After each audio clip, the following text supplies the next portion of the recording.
امریکی صدر Donald Trump کہتے ہیں مجھے ڈیڈ لائنز دینا پسند نہیں ہے۔ میڈیا سے مختصر گفتگو میں انہوں نے مزید کہا کہ ایران کو اپنا رویہ بہتر کرنا چاہیے۔ اس سے پہلے فاکس نیوز کو انٹرویو میں انہوں نے ایران کو ہولناک نتائج کی دھمکی دی، معاہدہ نہ کرنے پر آئندہ ہفتے بجلی گھر اور پل تباہ کرنے کی وارننگ دی۔ صدر ٹرمپ نے کہا حملوں کا سلسلہ اسی وقت رکے گا جب وہ میز پر بیٹھیں گے۔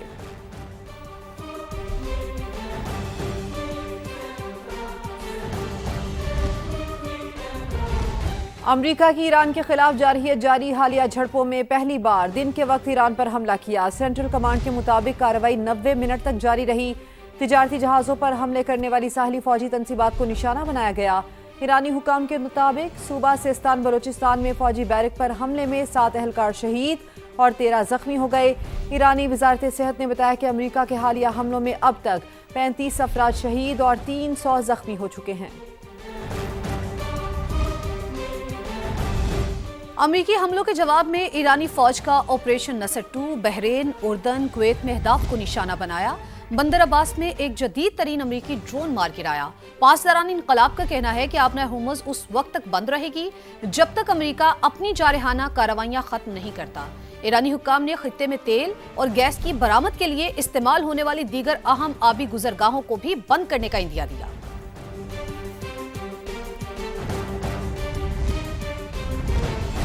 ایران کے چیف مذاکرات کار اور سپیکر محمد باقر کالباف نے کہا ہے کہ صرف جنگ یا صرف مذاکرات کو واحد حل سمجھنا اسٹریٹجک غلطی ہے۔ مذاکرات ہتھیار ڈالنے کا نام نہیں بلکہ مزاحمت کی حکمت عملی کا حصہ ہیں۔ اگر ایران کو مفاہمتی یادداشت سے فائدہ نہیں ملتا تو اس پر قائم رہنے کی کوئی وجہ نہیں۔ کبھی جنگ کو ترجیح نہیں دی مگر قومی سلامتی کے دفاع کے لیے ہر وقت تیار ہیں۔ آبنہ ہرمز سے متعلق انتظامات برقرار رکھنا ایران کی قومی سلامتی کے لیے ناگزیر ہے۔ قومی مفادات کے تحفظ کے لیے سفارتکاری اور مذاکرات کے ذرائع بھی استعمال کرنا ہوں گے۔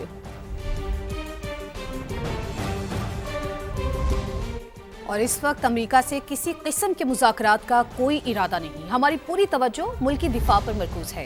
ہر جارحیت کا بھرپور جواب دیا جائے گا۔ ایران کا دو ٹوک پیغام۔ ترجمان ایرانی وزارت خارجہ کے مطابق دوسرا فریق معاہدے کی خلاف ورزی کرے گا تو ہم بھی اپنی ذمہ داریاں نہیں نبھائیں گے۔ معاہدوں پر عمل درآمد باہمی ذمہ داری ہے۔ امریکہ نے مفاہمتی یادداشت کی شقوں کے خلاف ورزی کی۔ جن شقوں میں باہمی ذمہ داریاں ہیں وہاں ضروری اقدامات کریں گے۔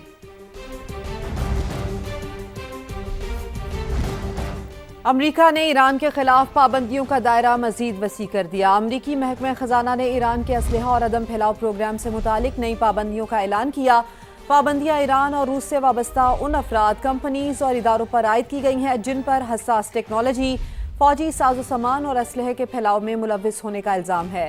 امریکی وزیر خزانہ کا کہنا ہے کہ ایران کے اسلحہ پروگرام کی مالی معاونت کرنے والے غیر قانونی نیٹ ورکس کو مسلسل نشانہ بناتے رہیں گے۔ ایران نے نئی پابندیوں کو غیر قانونی اور یک طرفہ قرار دیتے ہوئے واضح کیا ہے کہ دباؤ کی ایسی پالیسی سے تہران اپنے موقف سے پیچھے نہیں ہٹے گا۔ امریکہ ایران جنگ کے اثرات سے متعلق IMF نے بھی خبردار کر دیا ہے۔ عالمی مالیاتی ادارے کے مطابق توانائی کی سپلائی میں طویل تعطل عالمی معیشت کو متاثر کر سکتا ہے۔ امریکہ ایران جنگ جاری رہی تو اکتوبر کی معاشی پیش گوئی مشکل ہو جائے گی۔ کئی ممالک کے لیے توانائی کی قیمتیں انتہائی اہم معاملہ ہے۔ لوئر دیر میں سرچ آپریشن کے دوران پولیس اور دہشت گردوں کے درمیان فائرنگ کا تبادلہ ہوا ہے۔ پولیس ترجمان کے مطابق امن دشمنوں کی فائرنگ سے 3 اہلکار شہید اور 15 زخمی ہو گئے۔ تمام زخمیوں کو ہیڈ کوارٹرز اسپتال تیمرگرام منتقل کر دیا گیا ہے جبکہ دہشت گردوں کے خلاف علاقے میں سرچ آپریشن بھی جاری ہے۔ بنو میں مریان پولیس اسٹیشن پر دہشت گردوں کے حملے میں 4 پولیس اہلکار زخمی ہو گئے۔ ایک کی حالت تشویشناک ہے۔ DPO بنو فرقان بلال نے سما سے گفتگو میں بتایا کہ دہشت گردوں نے مریان پولیس اسٹیشن پر حملہ کیا۔ پولیس کے جوانوں نے دہشت گردوں کو گھیرے میں لے لیا ہے اور آپریشن جاری ہے۔ عرب کا خواب مگر منزل کی بجائے انسانی سمگلرز کی قید۔ سما کی آواز اٹھانے پر اٹلی جانے کی کوشش میں اغوا ہونے والے 2 پاکستانی بازیاب بحفاظت ایران میں پاکستان کے سفارت خانے پہنچ گئے۔ لاہور سے قاسم ارشد رپورٹ کریں گے۔